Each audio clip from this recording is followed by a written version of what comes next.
Fiorello, got to see that I want to care about it. Just want to so I saw innocent. If you want to do the shoot to the exposure, I got the drop on the opposite, but I get you on the rest of the exposure. I know it's a blessing. I just feel enjoying it.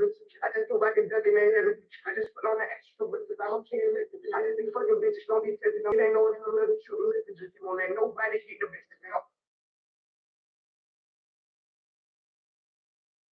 Today's topic on my podcast is stay on task. Stay on task. You know, there are a lot of rappers out there that I admire to the fullest. First off, I want to start with the Migos. Yes, I love the Migos. You know what? One night, I was in Warner Robins, stranded on the side of the road, and I didn't have no family members around me. This is what a straight tested young lady in women. When you are a place where you're not around your family and your friends, and you got to do that thing all alone, that's what I was at, in that space, at the corner of by myself and do the damn thing. Okay? So here I am, in Warner Robins, broke down in front of a tire shop. Okay? Who I have? My God was with me, yes he was. And the Migos. Take off, Offset, and Quavo. We chilled all night long, baby. I was playing their music and all night long. They kept me going. And I was rapping in there and I was doing my thing and I was sitting there waiting on the tire shop to open up so I could get my tire fixed, you know? Oh my God. God, today I have a powerful message for all of you. I was just listening to this young man, this young rapper. I love Lil Baby. Okay? I love him. I love Young Dog. God rest your soul. Take off. God rest your soul. I love the rappers because they come from nothing to something. And this one rapper, he was here, Lil Durk, I believe it, Lil Durk. And I listened to his song. And he said, if you broke, don't sing my song, right? Well, I'm not broke, Lil Durk, but this part is what touched my soul. He said, if you doubted me, don't sing my song. So you know what that told me right then? He had haters. He still got them. Even now that he's a star, his haters, he done shitted on them. If that's too black for you, I'm not sorry. Okay. He is where he is right now today because of his haters. Haters will motivate you to do your best. They will bring out the strength in you because they don't want you to stand up. That's why everything you do, they try to knock you down. Everything they do. They can see the potential in you that you can't see.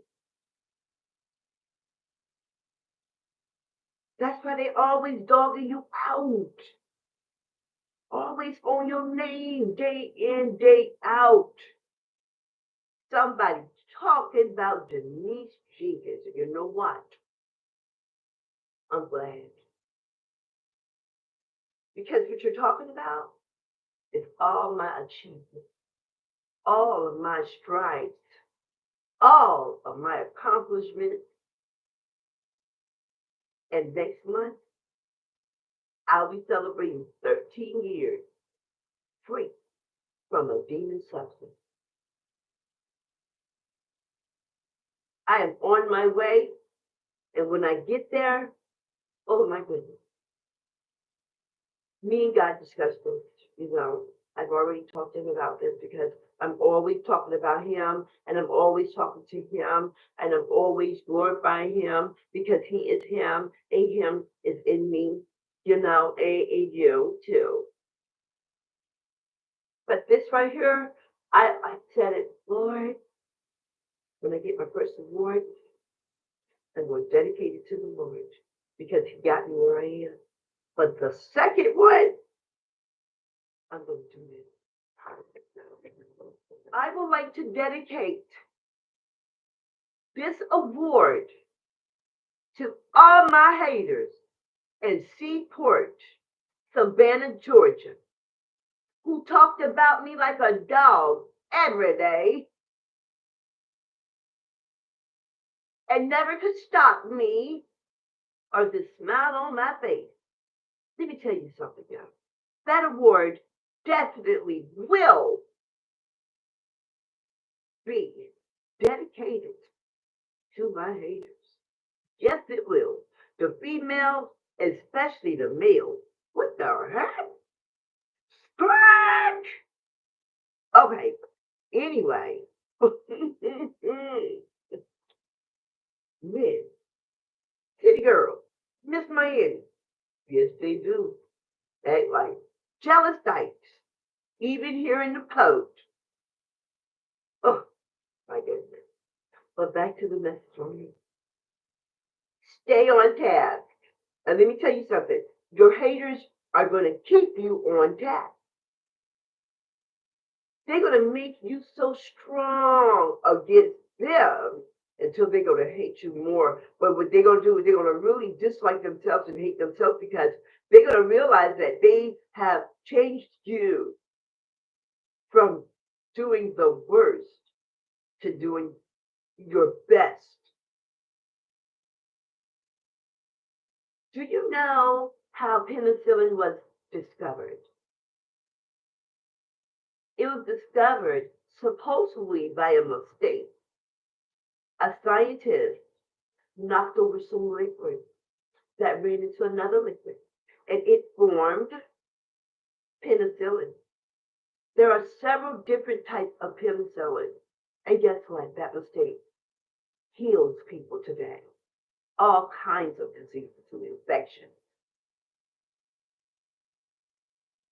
So my haters are those clumsy scientists that knocked me over, and I got mixed up, and now look at me now.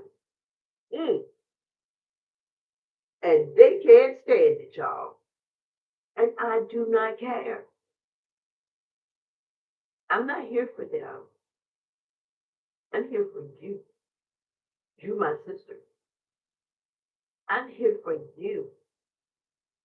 I'm here for your sisters, your little cousins, your moms, your grandmothers, because addiction does not have, like a specific race or age that it wants to attack. It attacks us at any age, any race.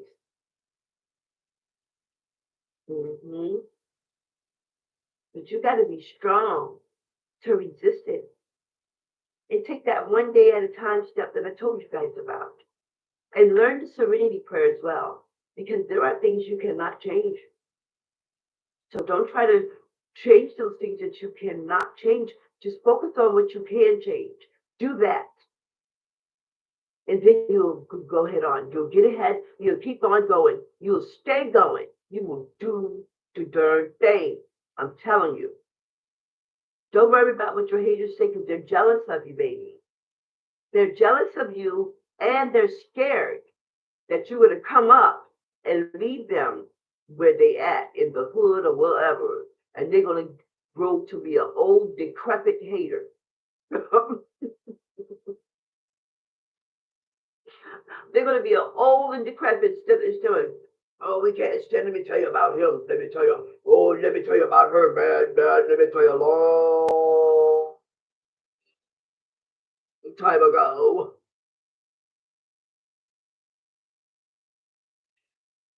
If they live in your past, leave them there. Because I know my past wasn't good. You know your past wasn't good. So what that tells you about your haters? They ain't no good. They don't want nothing. People who want something, they go after it. Cop-outs are afraid to take a chance on doing something. Cop-outs are afraid of change. because they're so used to being the way that they are. They're used to failing. They're used to being petty. So when a challenge comes before them, they shy away from it, especially if it's a life changing challenge, something for them to live better, to be a better person. Come on. Who's afraid of change? Not I. Who's afraid to do good in life? Who? Who's afraid of that? No one that I know. Now, my sisters out there in the struggle, I love you and we are waiting. Okay? Now, my sisters who have made it through the storm and you're doing the damn thing, keep doing it because you're doing good. And I know you got haters. You got haters all in your family. I know this. I do. I have haters in my family, on the street that I live on, but I am staying on task. And that's all that matters. Now, I'm not telling you it didn't hurt me at first now, because at first, woo, your girl was told for a minute. I could not believe what I was going through. I mean, I had to change my entire life.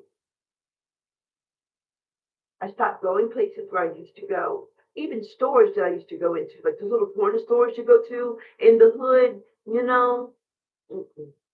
I'd rather save it up and go to me a big department store to get what I want so I can buy in bulk.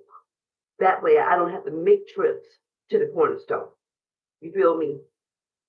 I don't have to substitute what I really want for something that I'm going to have to settle for. I don't like to settle. And you're going to become that way too. You're not going to just settle for something because it's there. No. You're going to want what you deserve. And you're going to go for what you deserve. And you're going to get it. Because there are going to be so many people doubting you. Oh, she ain't going to make it. She'll never do it. I remember that time. Let them keep on remembering that time. When you come real and raw. And you show them something that they have never saw in you. Real. Real and raw. That's what the world needs. All that sugar coat and putting sugar on boo-boo. Mm-mm. Children need to be taught that out there in that world, there is temptation. And it's hard. And it's going to attack them. Parents, what we got to do is tell our kids, baby, I trust you. It's the people out there I do not trust with you. You are mine. And you will understand that when you have children like that. Can you imagine making something so beautiful? And then it gets up and it starts to walk on its own. You taught it to walk. You didn't taught it to go to the bathroom, how to eat and hold a spoon. Took pictures of it. And then one day, they're old enough to go outside alone without your supervision. Mommy, can I go up to Katina's house? Mommy, can I go play with so and so? Mommy, can I do this? Mommy, mommy, mommy. Dad, can I have a couple of bucks to go to the ice cream shop? Dad, Mom, your perfect little thing that you created.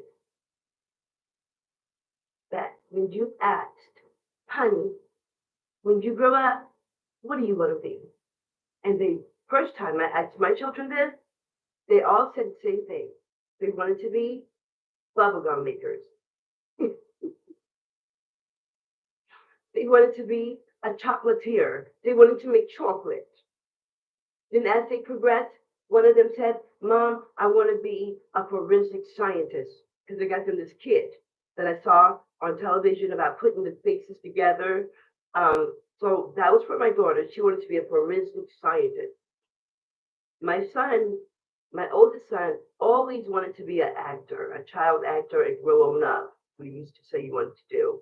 Now he's a rapper, okay, local rapper, and he's doing pretty good for himself, I must say.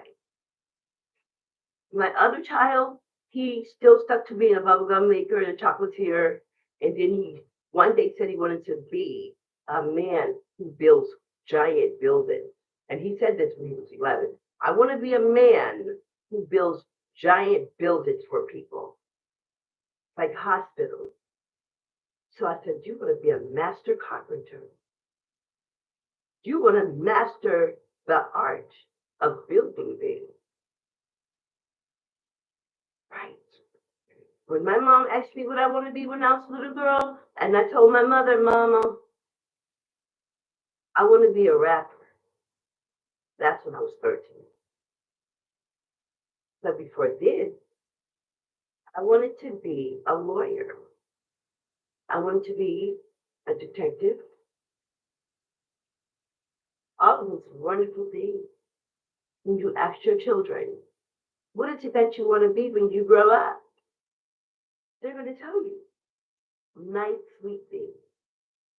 No one ever said, Mom, you asked me what I want to be, right? And you go, yes, I did. And they say, I want to grow up and be a drug addict. The best drug addict I could be. I want to grow up and be an alcoholic, Mom. I want to grow up and be on a demon substance and be the best demon substance person there is, dragging my feet all around town in the neighborhood. No child ever says that. There are some very intelligent and smart people out there on a demon substance. And when their senses come back to them and they realize, look, I did not have this vision for myself when I was in my mother and father's house. When I was under the tutelage of my teachers in school, or my Sunday school teacher, or my pastor. People can see the potential in you, and they will hinder you from making the biggest step, the best step of your life. They will keep you in a realm of confusion and violence, and you will never get away from them until you decide to step off on your own. Life is most definitely a self-program, my darlings. You have to live. Life is what you're going to make it right now. Make your life beautiful. Don't be sorry if you make a mistake. Just don't do it again. The mistake, half the battle. How you handle it, that's the most important thing right there. How you handle your mistake. Now, I've learned from a very, very intelligent man that there are two types of people in the world, lovers and haters. And as I grew up, I learned on my own that there are also doers and watchers, people who do things, great things, people who make a difference in their community, in their city, in their life, in the lives of other people. And there are people who just sit back and watch the world just move on without them making any progress. And then after a while, they become haters. And then they don't want anyone to do better than them. So therefore, they will try to keep you where you are. They'll talk about you, try to keep you where you are. But let me tell you something. I'm cheering for you. Me and a whole lot of people are cheering for you and your sobriety. I was talking to a woman the other day at the supermarket, and I told her that I'm about to be 13 years clean in my sobriety, right?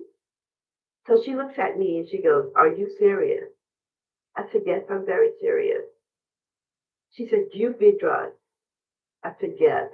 I told her what it was, and I did. And she couldn't believe it because what she imagined was someone that looks very bad, or like how Haley Berry looked on New Jack City when she was sitting next to Chris Rock. That was Haley Berry. If she would have never made it. And she gave me a hug, and I hugged her. She had family members in her family who's fallen short to the same substance, and they've been there for years in that mindset. I told her about my podcast. I told her to watch. I can encourage them. I can show them, give them tools. I told her a few things. I even wrote some things down for her to go over with them, because we need support. People who are addicted to a demon substance really do need support once they get to the part where they want to be clean and they break down and tell you, "I need help. I need someone to help me. Could you please help me? I know I've messed up, but I need help. Help them." Because when they break down like that, they really need you then. Because that demon substance will have them acting like they are so right for from stealing from you, for lying to you, for letting you down. It will make them feel like you're the one at fault and you're the one who's responsible for their downfall in life, and you're not. Choices and awareness are very important. The choices that you make are very, very important. Being aware of your surroundings, very important. Being aware of the people who are around you, very important. When you take a look inside of yourself and you start to see everything that you've left behind, you're going to want it. And you're going to get it. And I'm going to be here for you. I'm going to be right here for you. I told you before, in this city, oh, I'm Savannah's most wanted, most hated, because I'm not the person I used to be. And this person, they cannot accept this person. They can't stand this person. And this person don't care. I do not. Because I have all of you to live for. I have all of you to support. I have sisters in the storm right now that are drowning. I have a life rope for you. So when I get to where I want to be, I'm going to be there and I'm going to go more and more at it. Drug addiction is a very serious epidemic in America and around the world. And you may not believe this, but there is someone who's in a more position than you are. You might think, "Man, I got it hard." Mm-mm. Somebody somewhere has it a lot harder than you do. Someone somewhere is struggling so hard they don't know where to go. They keep running into brick walls, stuck in a rut. You have to free your mind, baby. Free your mind up. Just some space up there. I was watching the Family Feud the other day, hosted by Steve Hightower. Steve Harvey. Okay, so he asked this guy, the question was, if you were Superman as a parent, what superpower would you want to possess? And so this one guy said that he would like to protect his daughter, which is great. But if I was asked that question, I would have said I would like to have his power of telekinesis so that I could read their mind. Because if your child stands in front of you and says, Mom, can I go over to Melissa's house today? Me, her, and Nikki are going to be together today. I want to get my nails did. And then automatically jump into my Superman mode and read her mind. Well, you didn't tell me that Tyrone's going to be around the car in his Chevy with the boom, boom box. How did you do that? Mm-hmm. That's what I would want. The telekinesis.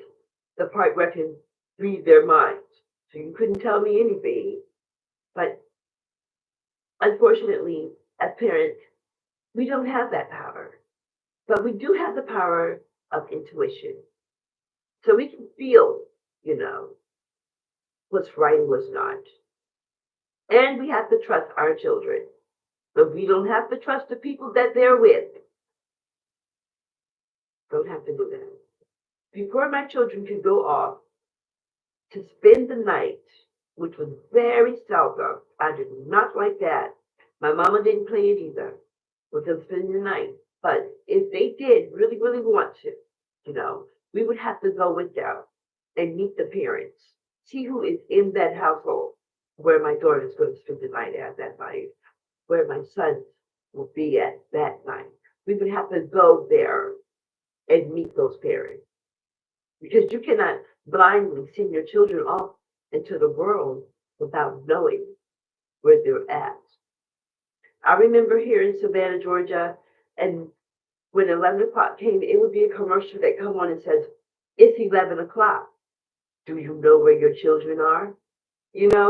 And that commercial was so cool, because we would always be in the house at 11 o'clock, getting ready to watch Doug Weathers, Teresa Minor, Mike Manhattan, watch WTOC News is what we were doing in my mother's house, okay, at 11 o'clock. If it wasn't a school night, because school nights, 9 o'clock bedtime. I was a bedtime person all the way up until I was in like my late 20s because it was programmed and embedded in me by my mom, that was the time to go to bed. And good upbringing, yes, it was. And everyone has their dark times in life. Everyone does. No one's picture perfect every day, But ladies that's out there in this struggle, I want you to one day when you get time to sit back and remember that 9-year-old little girl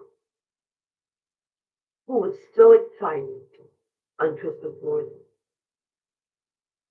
so excited on Saturday mornings to get up and watch cartoons or big bowl cereal. That 12-year-old girl that was so anxious to be going to the 7th grade, wanting to put on her new shoes and new clothes, smelling the paper and Trapper John. And I had a trapper. I love my trapper. There are no more trappers, Now they have laptops. The world has evolved into a better place. Think about that, girl. Those girls. How easy it was for you to get excited and be happy without no kind of substance to get you there. Think about licking the bowl, the cake bowl. When Mama used to be in there her and auntie, me and they're getting that Christmas dinner together, that New Year's dinner together, and the bowl. I used to be the first one in line. I want the bowl. My brother wanted the spoon. We was right there. Think about her going to get that Kool-Aid, that sugar. I need Kool-Aid for my family. Na-na-na-na-na-na-na. Girl, she's still there, knocking, let her eat. Terrence Howard, oh my gosh. You guys have got to watch his segment, okay? This man is so wise and brilliant, smart and wise. You cannot have one without the other because there are a lot of smart people in this world, they can put it together, but they're not wise enough to make it work.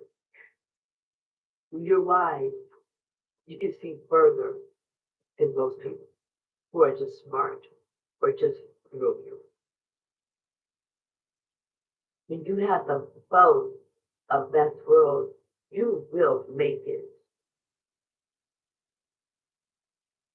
Be wise in your everyday life, situation, how you carry yourself, how you are. I am a Virgo child.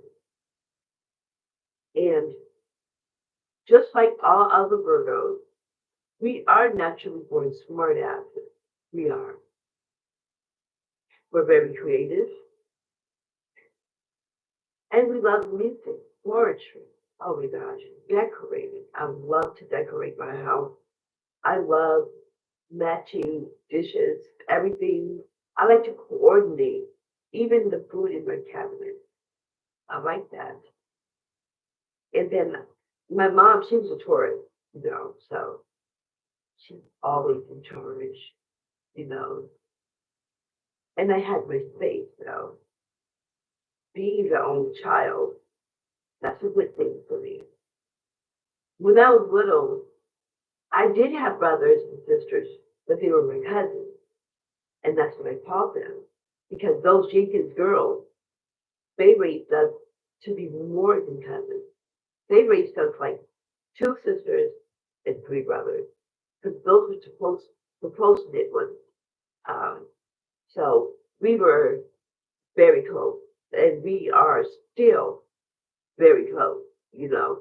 Um, and I told you guys about my mom and my auntie and my Uncle Chico, my auntie's friend, that they came and got me when I was on that demon substance all those years ago, and they saved my life. And I was very upset with them. I was so mad with them because they did that. But when I look at it, it took some strength from my mama and my auntie to get me from that place in the manner that they did. They had to save by any means necessary. They had to do it. And I was so angry with them. Oh, I was mad with them. My Uncle Chico was standing right there between the two of them because they were crying. These two grown women, they were crying. They were crying their eyes out. And I can see them in my mind, www.memory.com. I can see them standing there. My mom's going on to glory, my Uncle Chico going on to glory, but my Auntie Lily is still here. And Auntie, thank you so much. Thank you, Auntie. Thank you. Thank you. I love you. I love you. Thank you. We have talked. Over the years, we have said things to each other. Over the years, we've been in each other's company. Over the years, the last time I saw you was at our family reunion last summer. Over the years, but I never ever got the chance to tell you thank you for that. Thank you, Auntie. Thank you for that.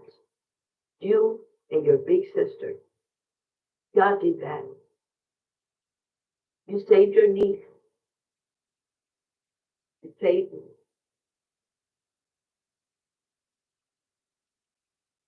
And if I hurt you, disappointed you back in them days, I'm sorry. I apologize. Because y'all taught us never to say we're sorry. So I apologize deeply for hurting you back in those days. When I was lost out in the world.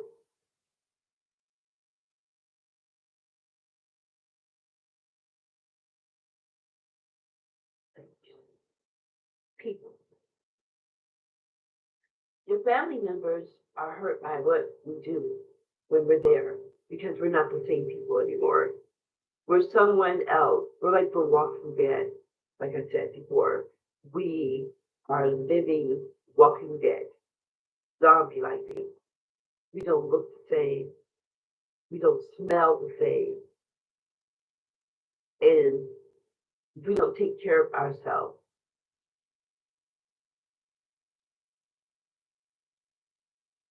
You have to come to terms with the fact that you do need that help. You have to circle yourself in a circle with people who want help, people who are like you, people who are in recovery. And we're trying to make strides for ourselves, right? So if you're going to stride, you got to stride in the right way. So you got to exit out those bad places that you used to go to, and those people. You got to go. You got to go. And surround yourself first with yourself. Get to know yourself again. Because you've been living a life of a zombie, a person with their eyes wide shut. You can see, but you can't see when your eyes are wide shut. No one here in our group are going to judge you, are going to talk about you, because in this book of life, we serve a God of a second chance, not a God of gossip, not in this group. And we only have one book that we study, and that's the Bible. We're not perfect people. We curse too sometimes, but we don't do what we used to do. And we're not going to feel bad because we don't do what we used to do. You're a better person, you're a better being, you're new. Keep being new. Get yourself some push presents. You know, something that encourages you to keep it moving. Stay in motion. And your haters, I'm telling you, your haters are going to make you greater. So when they're trying to egg at you and pick at you, just know, I'm telling you, they are so jealous and envious of you because you're doing something that they cannot do. You're doing something they never even imagined to do. And they darn sure didn't see you doing it. That's why it's such a surprise to them. So people are like, where was this person at when I really needed her? You know? And I'm glad she's here now, you know. And there are those people who think she's better than us now. No.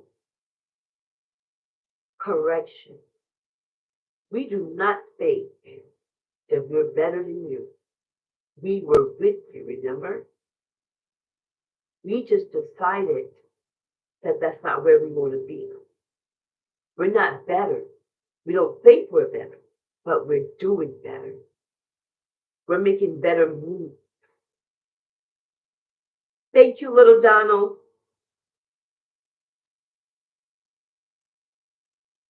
I recommend that song as therapy to any woman in a toxic relationship with someone. Yes. And Ronnie Bell as well too. I'll pay the shipping home. Yes, ma'am. Because he tells you in that song that a lot of women are sleeping with your enemy. If he shoots you down for everything that you said you want to do that's good and positive, and he tell you, no, you don't need to go back to school, and no, you don't need to let me take care of you, and then he messes around and plays with your emotions and stuff, and then you're back and forth, you're gaining weight, your hair is falling out, and all this stuff, you're falling short in your appearance. People that you know are telling you what happened, girl. I remember when you didn't even have a job and used to walk around like you had a job. I remember we used to go jogging early in the morning at 6 o'clock in the morning, 5:30, and you would go jogging and stayed in shape. But what's going on with you? What is it? You know, there's something. People who love you and care about you, they know something be wrong with you. They can see your little slip showing up under your skirt. And one thing about drug addiction people, if you don't tell them that, it's gonna tell on you. hmm Because you're not going to look the same, smell the same, act the same, or do the same things that you used to do before this substance came into your life. And I know that there are couples who are on this stuff together. But let me tell you what's going to happen to you. Y'all are going to break up. He going to go his way, and you going to go your way. And you're going to be able to get it on your own now. And he's gonna be able to get it on his own somewhere else, someone else, or somebody. If you get my drift, lots of women are out there, lots of men are out there, and when you decide that you're going to get this drug, this demon substance on your own, there are going to be things that you're going to do for this thing. So you might feel secure now because you're with this guy or you're with this woman because it works both ways. Men out there on that demon substance, they do just about the same thing that women do. And I'm telling you, the same thing. It's only women. We the ones get dragged through the mud though. Forever. Forever. Especially if you're attractive. You ever heard someone say that the devil will take a woman's name and rub it in the mud like a diamond or a ruby in the nose of a hog? And you know how hogs eat? And the pigs, they eat with their nose down like, and then you just slopping it all up and stuff and all that rotten food and blood, all that stuff we get all over that diamond, that beautiful ruby, that emerald. That's what men do to our name when we leave that demon substance alone. They're mad because we quit. They're mad because we won't give them the time of day. Our minds are strong now, and we're not going to go back to that lifestyle, and they hate it. So that's why they'll say something to another man about you. They'll even lie on you. They'll even have people helping them to lie on you. Yeah, man, she ain't about that life. I'll tell you, man, she ain't, oh, she's a whore, or she used to do this back in the day, and all this stuff right here. And a weak-minded man would stand there with them and look at you like you ain't about nothing. And they just don't know. You're the strongest thing walking by them because you done defeat that substance. You done beat statistics. You done beat the odds. And look at you now. And they want you so bad, but you won't go back. So yeah, they're gonna slander your name. They're gonna talk about you bad, but you gotta keep it moving. And the thing about it is they're gonna have women with them, and the women They're afraid of you because you have stopped doing this substance and you're beautiful now. You got your weight up, you take care of yourself, you look good, you're driving a car, you're alone. I'm alone, but not alone. And I am not looking for no one to be with me. I love it. This space, I love it. So there will be women putting you down too. Those women are afraid of you because you're a different person. You are not the foot dragon. You're not the dope fiend, that dirty woman no more. You done cleaned up your act. Your skin done got back beautiful and clear. Mm-hmm. You're doing nice things. You're not dependent on nobody. You handling your business, taking care of your children. Oh man, girl, you a star. You famous because of your haters. You got it going on because of your haters. So women and men are going to hate you. And black women, oh my God, they do us so dirty.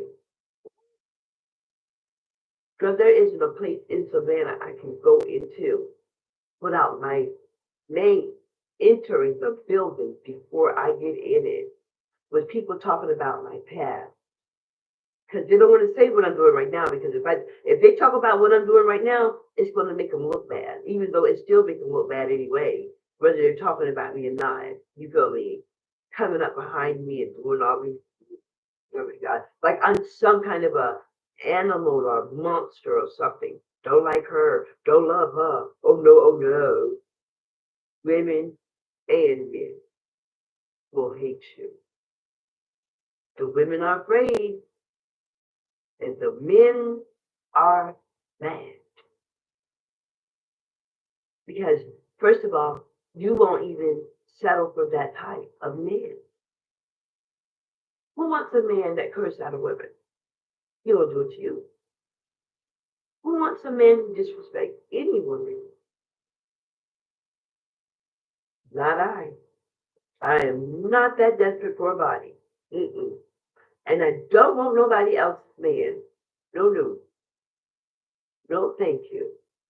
I don't like to look around corners before I turn down. I don't like to be looking over my shoulder because I know I am out here doing something wrong. No, don't want that. Don't need it. All junctions. So, women, I stand for you. I represent you, all races, because what we talked about, no matter what your race is, you're going to be talked about, put down. Even your family members, some of them are going to turn on you. But don't you worry, because you do have God, okay? You have Jesus, and the Comforter is here at all times. And here I am. You can get on my page anytime you want to on my podcast and look at any of the videos you want to. And everyone is going to encourage you. Even the funny ones are talking about real life issues. Okay? Because you're going to get it, baby. But don't you be afraid. Let me tell you something. And I hope this right here helps you, because it helped me. In the Bible, when Jesus is speaking to us, he says, everywhere that they have shamed your name, he is going to fame it. He will fame your name everywhere that they have put shame on your name. So don't you be afraid and don't you fall short of the glory because of what someone's saying out their mouth. No one is perfect. And People who like to put the spotlight on one person, I told you, they got some secrets that'll land their butt probably under the jailhouse. You understand what I'm saying? At least on Judgment Day, you won't have that much to put up with. They're judging you already.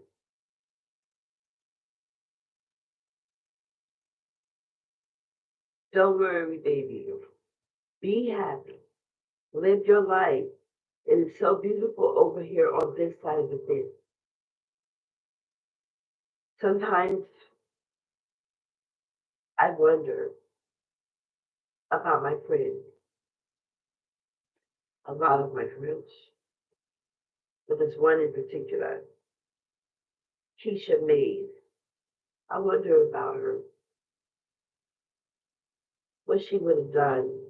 What would she be doing right now? Would she be next door?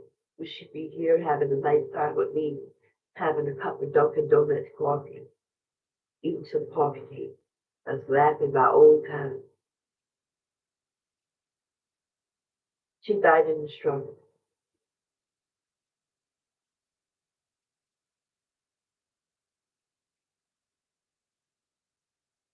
Another sister goes, not given a chance.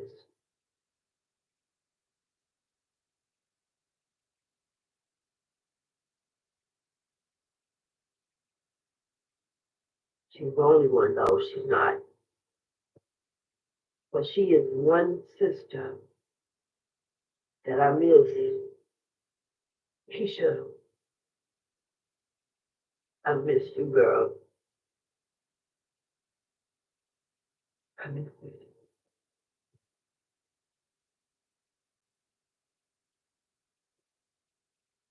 This podcast this morning has been dedicated to all my sisters in struggle, all my sisters in recovery that's doing it and doing it well, all my sisters out there who have lost their lives to that demon substance, whether it being from an overdose or someone tricked you and used that demon substance to take your life. I miss all of you. I love all of you. I'm living for all of you. And to my little sisters who've never been exposed to that demon substance, you never will. Not on my watch. Not on my watch. I love you guys. Take care. Have a wonderful day. You are mine to love, and I am yours to love. Be good. Watch it in that.